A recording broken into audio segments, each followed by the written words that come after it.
Por si las moscas, hoy vamos a hablar de cultura corporativa y cultura LGBT.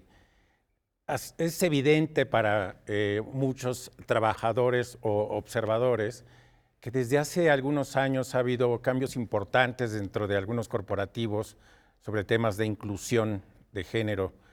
Y para hablar de estos cambios y de lo que falta, está César Casas de la Federación Mexicana de Empresarios LGBT, está Ari Vera, que es la directora de Almas Cautivas, pero también hace las relaciones institucionales en la misma federación, y Tania Ramírez de CONAPRED, ella es directora general adjunta de vinculación. Muy buenas tardes. Buenas tardes, gracias.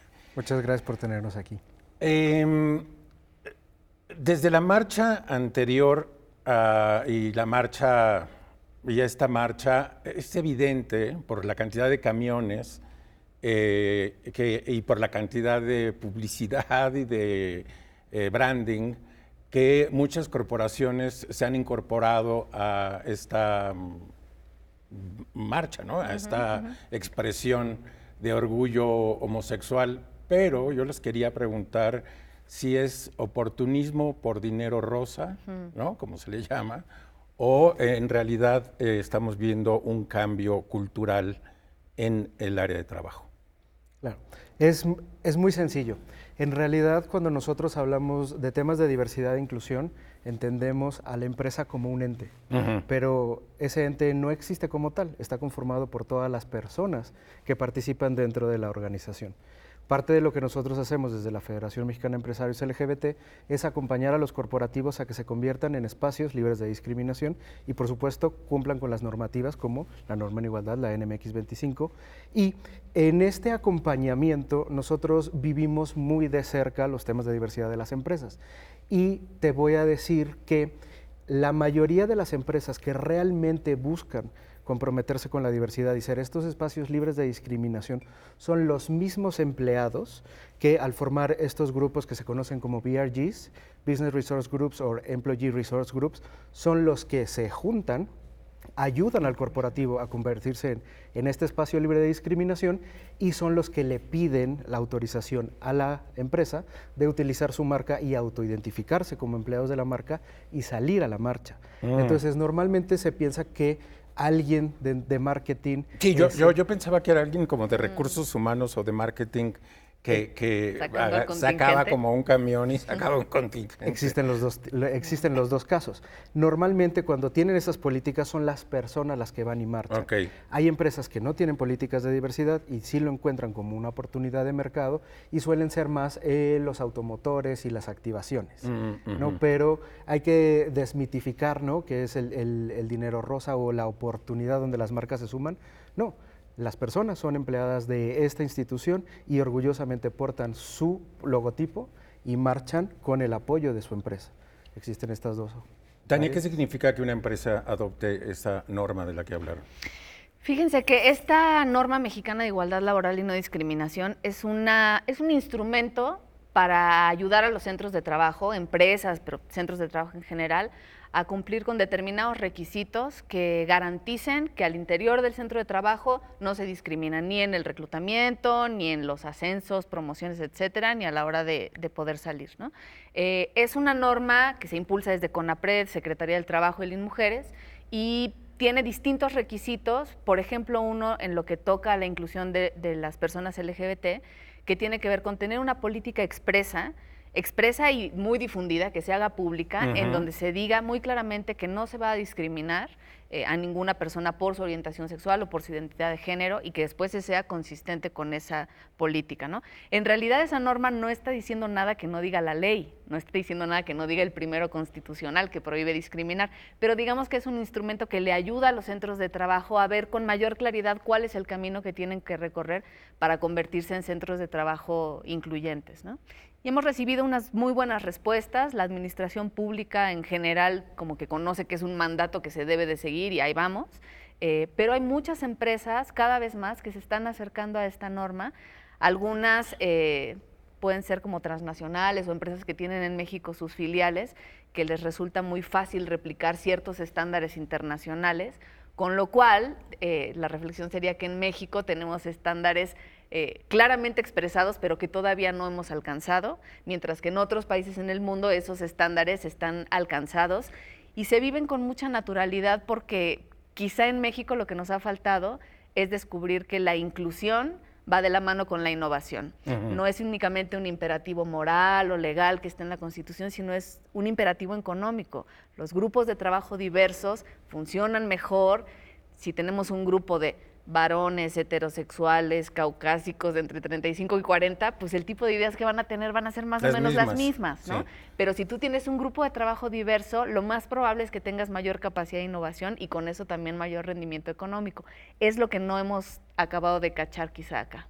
Quiero regresar al tema de las multinacionales, pero quiero preguntarle primero a Ari, que creo que tienes un trabajo más arduo, porque te toca el tema trans y pienso que todavía culturalmente nos falta entender mejor ese asunto. Lo trans o las personas trans las asociamos a la prostitución, pero difícilmente las asociamos a un lugar de trabajo.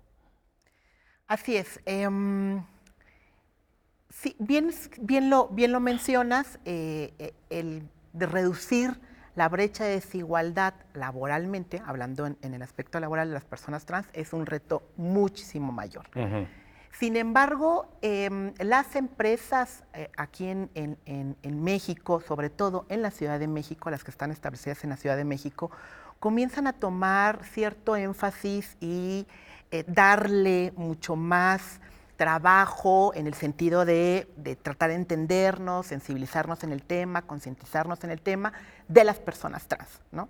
Y te puedo hablar de diferentes empresas como Scotiabank, IBM, Accenture, empiezan a tener acciones afirmativas muy claras de cómo incluir a las personas de la diversidad, sobre todo aquellas que nos autoadscribimos como personas trans.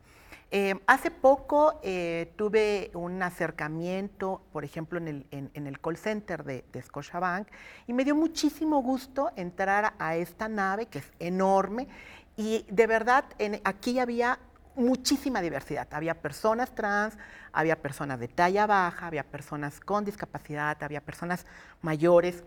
Había una gran diversidad en este centro de trabajo. Y ahí es en donde ves cómo la cultura empresarial incluyente, por supuesto que comienza a cambiar, pero sobre todo que empiezan a darle importancia al talento, ¿no? No a la identidad, no a la orientación, no a la raza, no a la etnia, sino al talento de la persona. Y en ese sentido, pues las personas trans, debido a lo que tú acabas de mencionar, que muchas veces se nos asocia con trabajos transexualizados. Cuando yo me refiero a trabajos transexualizados es el trabajo sexual, trabajos de belleza, estética o trabajos de espectáculos nocturnos, que hay que aclarar, no tienen absolutamente nada de malo, pero que históricamente la misma sociedad, el otro, nos ha colocado en esa área gris, ¿no? Por decirlo así. Ari, tengo que interrumpirte, nos vamos a un corte y regresamos a Por si las moscas.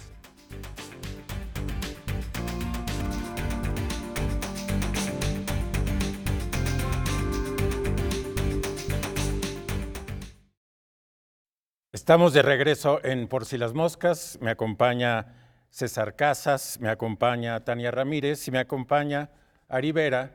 Y tuve que interrumpir a Ari Vera, pero estaba muy buena la descripción que estaba haciendo del círculo de la discriminación. Es decir, cómo el mainstream, por ponerlo así, encajona a un grupo distinto y entonces se hace un círculo de vida laboral, en fin, bastante complejo. Correcto. Y precisamente en ese círculo que estamos hablando, que es un círculo violento, excluyente, difícil en la cotidianidad de las personas trans, pues las personas trans también adquirimos ciertas herramientas a través de la experiencia, a través de ese andar, a través de nuestras construcciones identitarias, que también son sumamente atractivas para las empresas, ¿no? Somos altamente resilientes, somos personas con una resiliencia importante, optimizamos recursos de una manera fantástica, es decir, tenemos herramientas que durante este ciclo de violencia y discriminación las tenemos que adherir para poder sobrevivir. Y también tendríamos que puntualizar que uno de los principales problemas y retos que enfrentamos a la hora de incluirnos en un trabajo es la baja preparación técnica y específica en instrucción académica, ¿no? La mayoría de las personas trans, cuando construimos una identidad, cuando nos adscribimos como personas trans, cuando queremos expresar nuestra identidad de género, normalmente lo hacemos en esta etapa de la secundaria o el bachillerato. Y en ese momento, cuando estamos en esa época educativa, por supuesto que viene la violencia, el bullying, el compañerito que te señala, la misma dirección de la escuela que no te permite continuar tus estudios o simplemente te anulan tu identidad de facto, ¿no? Por interponer una identidad que en tu identificación no corresponde a quien tú eres. Entonces, ¿qué es lo que sucede en ese momento? Que una persona trans, pues lo primero que rompe son los estudios, porque necesita estar en su casa, ¿no? ¿Dónde va a vivir? ¿Dónde va a comer? Entonces, el segundo vínculo más importante en el desarrollo y la profesionalización de una persona es la escuela, pero las personas trans lo primero que hacen es romperla. Y entonces esto provoca en un futuro, por supuesto que se vuelva más complicado a la hora de tener que acceder a un trabajo formal en donde te piden cierta especificación académica para poder ingresar, ¿no? Entonces, claro que es muy complicado. Y si a esto le sumamos otras cosas, por ejemplo, Almas Cautivas, que trabaja con las personas LGBTI privadas de la libertad, ¿cómo le hacemos para que una persona que acaba de recuperar su libertad, una chica trans que acaba de recuperar su libertad, la insertemos en la vida laboral? Y partiendo de la inserción, tendríamos los ejes del sistema penitenciario en este país, dice que tenemos que hablar de reinserción.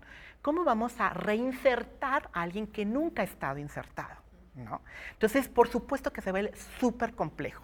Sin embargo, este trabajo que hacemos con la Federación Mexicana de Empresarios LGBT, los institutos como CONAPRED, COPRED, pues buscamos, número uno, derrumbar estas barreras como el pedir una carta de antecedentes penales, ¿no? Que te excluye inmediatamente a la hora de pedir un trabajo. Y sobre todo trabajar con las empresas a nivel sensibilización y capacitación sobre el tema trans.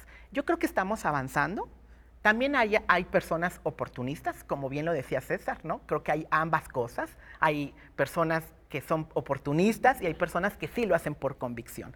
Pero creo que esta unión de esfuerzos están cambiando la realidad corporativa actualmente en la Ciudad de México, ¿no? También tendríamos que puntualizar que es diferente al norte de nuestro país, o al sur de nuestro país, claro, ¿no? O qué tipo de gobierno tenemos en esos estados, ¿no? Esto me lleva a algo que mencionaron tanto César como Tania, que es las multinacionales parecería que tienen políticas mucho más incluyentes que las compañías de origen mexicano. Se hacen, ¿no? Se elaboran las políticas globales y entonces ahí van todas las filiales del mundo a ponerse al día. Claro. ¿Qué pasa en este sentido? Todas las empresas tienen un set de políticas que tienen que observar, ¿no? Al final de cuentas tienen que tener la misma cultura organizacional y generar las mismas cosas. Estas políticas suelen ser políticas globales. Estas depende de la nacionalidad de origen de la empresa, tiene que ver mucho con la cultura que se derrama en los demás países. Por ejemplo, cuando nosotros pensamos en corporativos multinacionales, siempre pensamos en que son de origen extranjero, pero hay corporativos multinacionales de origen mexicano, claro, que también sus políticas globales llegan a otros países con la forma de ver y de trabajar. Entonces, estas políticas suelen estar muy de la mano a la forma de la persona y del grupo de personas que construyeron estas políticas, ¿no? Por ejemplo, si es una política o una empresa de origen estadounidense, va a tener incluidas a las personas veteranas de guerra, cosa que no es un grupo en situación de vulnerabilidad en México, claro, pero viene dentro de la política. Pero Eso pasa también cuando hablamos de la operación en México de este corporativo, que no incluye a lo mejor a las personas mushes, porque no estaba en su imaginario.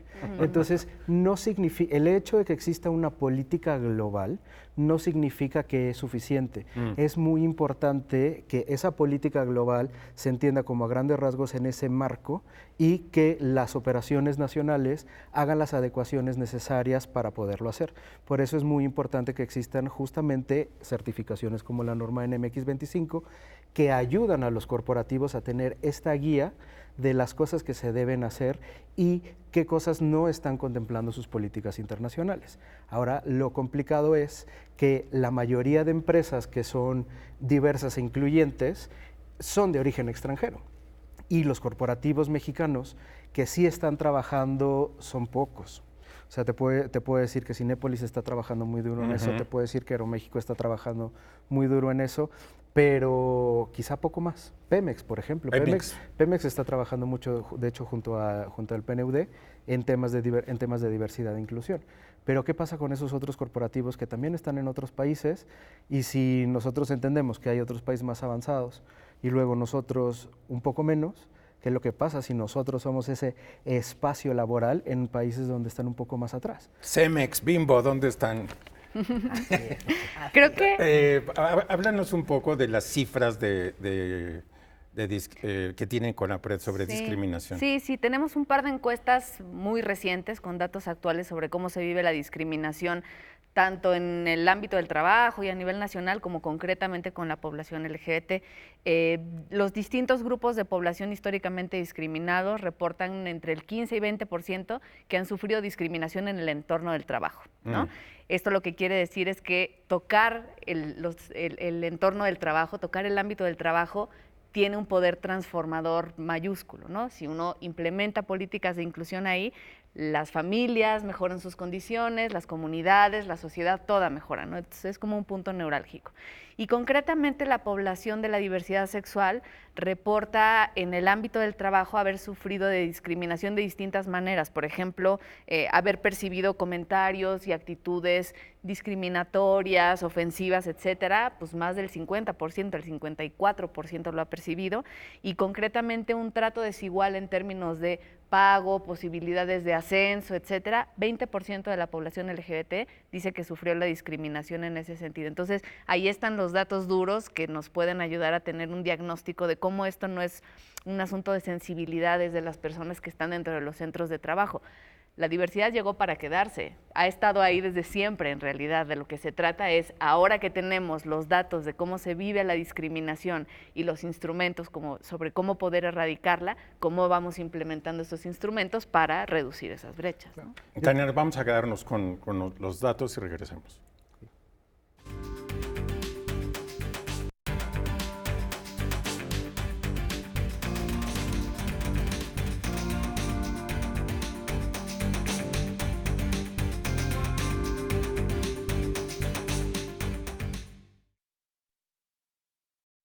Estamos de regreso en Por si las moscas, estamos hablando de cultura corporativa y cultura LGBT. Tania acaba de darnos unos datos sobre discriminación y César quería agregar algo.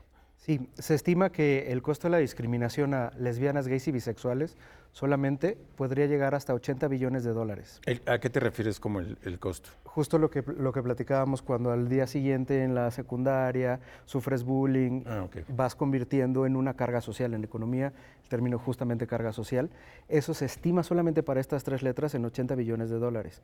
Hay una correlación mundial de cada derecho ganado que tenemos en materia LGB con el Producto Interno Bruto. Se estima que por cada derecho ganado, el Producto Interno Bruto aumenta $400 per cápita. Wow. Y cuando obtenemos un derecho sobre cualquiera de las T's, el Producto Interno Bruto per cápita aumenta hasta en $1,200. Entonces, está muy ligada la discriminación con el PIB de un país. Y en este contexto empresarial, justo de lo que estábamos platicando, nosotros entendemos que las empresas son agentes de cambio social. Y además de las políticas inclusivas y los beneficios equitativos, también a través de los departamentos de compra se hace una redistribución de la economía en la sociedad. Parte de ser una empresa libre de discriminación o incluyente es que atraigas a proveedores que se acrediten, que pertenecen a grupos en situación de vulnerabilidad, por lo menos un 51%, ¿no? Y cuando pertenecen a estos grupos, lo que estás haciendo es meter a la ecuación a nuevos proveedores. Tú sabes, los mismos 50 proveedores que están en esta empresa están en esta y en todas las demás. Cuando tú incluyes a un proveedor diverso, favoreces la innovación y generas nuevas oportunidades y que justamente esas familias, haya nuevas familias que tengan acceso a esto y a través de esa sencilla acción de incluir a más proveedores, haces una redistribución de la economía en la sociedad. Ari, tú también tenías algo que Sí, ya decir que al estamos en respecto. las datas, yo también quiero meterme al... No podía quedar atrás. Exacto. No, por favor. Bien, fíjate que hace unos meses presentamos un grupo de personas trans, una encuesta sobre la situación de las personas trans en México. Y lo que hicimos fue hacer esta investigación en diferentes ámbitos: el educativo, acceso a la justicia, en el tema laboral y el tema de la salud. En el tema laboral salieron indicadores interesantes. Y uno de ellos, por ejemplo, te puedo decir que mencionan que las empresas, en el 52% de las personas trans contratadas formalmente, hay que aclarar, eso no significa que haya 52% de las personas trabajando, ¿no? Exacto. De las que están trabajando formalmente, mencionan que la empresa les ayudó a homologar sus documentos de identidad, ya sea formalmente en donde haya un reconocimiento a la identidad de género a nivel local o en sus procesos internos de la propia empresa, el gafete, la tarjeta de checar, el contrato, todo lo que tenga que identificar a la persona, ¿no? Entonces, creo que también se tienen que mencionar bien estas prácticas y sobre todo que esta práctica hay que pensar que en el caso de las empresas se vuelven un agente de cambio más allá de lo legislativo. ¿Con qué me quiero referir a esto? Es decir, si hay una sucursal, supongamos, de un banco como Scotiabank, vamos a suponer, en un estado donde contrate a una persona trans, pero ese estado no tenga el reconocimiento a la identidad de género localmente, el simple hecho que esa sucursal lo haga de manera interna para reconocer a la persona trans dignifica a la hora de realizar su trabajo. Claro. ¿No? Hay que recordar que el ambiente laboral se vuelve nuestra extensión de nuestra casa, ¿no? Entonces, estas prácticas, cuando las empresas comienzan a colocar estas buenas prácticas, sin importar que hay una ley legislativa, entonces sí, le estamos abonando al cambio de cultura empresarial, pero también al entorno de toda la sociedad en un sitio en donde probablemente no tengamos ningún mecanismo, ninguna ley que proteja y ampare a las personas trans. Tania, ¿dónde están los lugares más oscuros y difíciles de este asunto? Probablemente en las intersecciones.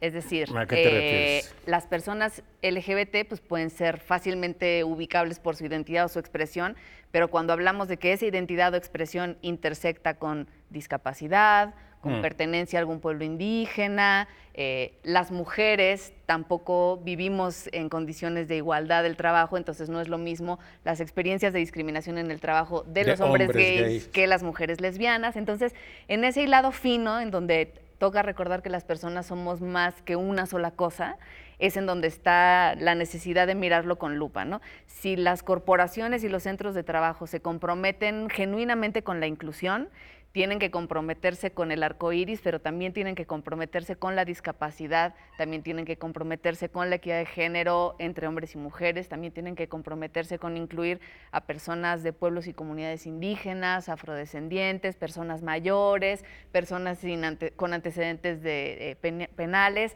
Es ahí en el hilado fino en donde se puede demostrar efectivamente si hay un compromiso genuino con la inclusión o una especie de moda, que no tiene nada de malo, si es un cambio de los tiempos, está bien ir virando hacia allá, pero tiene que terminar de afinarse, ¿no? Para constituirse en una genuina política que mire por el pleno ejercicio de derechos laborales de las personas y que esté comprometido igual con el pleno desarrollo económico y de cultura corporativa de los centros de trabajo.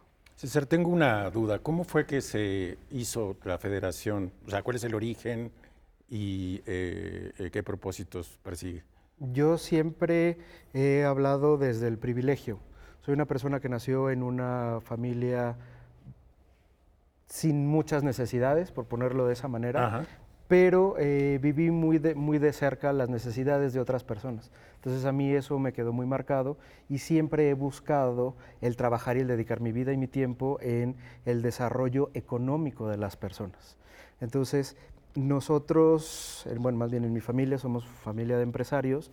Me pareció muy interesante justamente buscar el apoyar a los grupos en situación de vulnerabilidad a través del emprendimiento y de los negocios. Esa fue la primera razón, ¿no? Entonces, eso fue lo que nos dio origen y el empuje y las ganas de hacer estos cambios, porque al igual que en un corporativo tú puedes tener una política y un clima organizacional terrible, podemos tener la ley más bonita, pero Del no mundo. necesariamente el pago equitativo, ¿no? Claro. Entonces es un poco por ahí la razón y el motivo de por qué lo hacemos.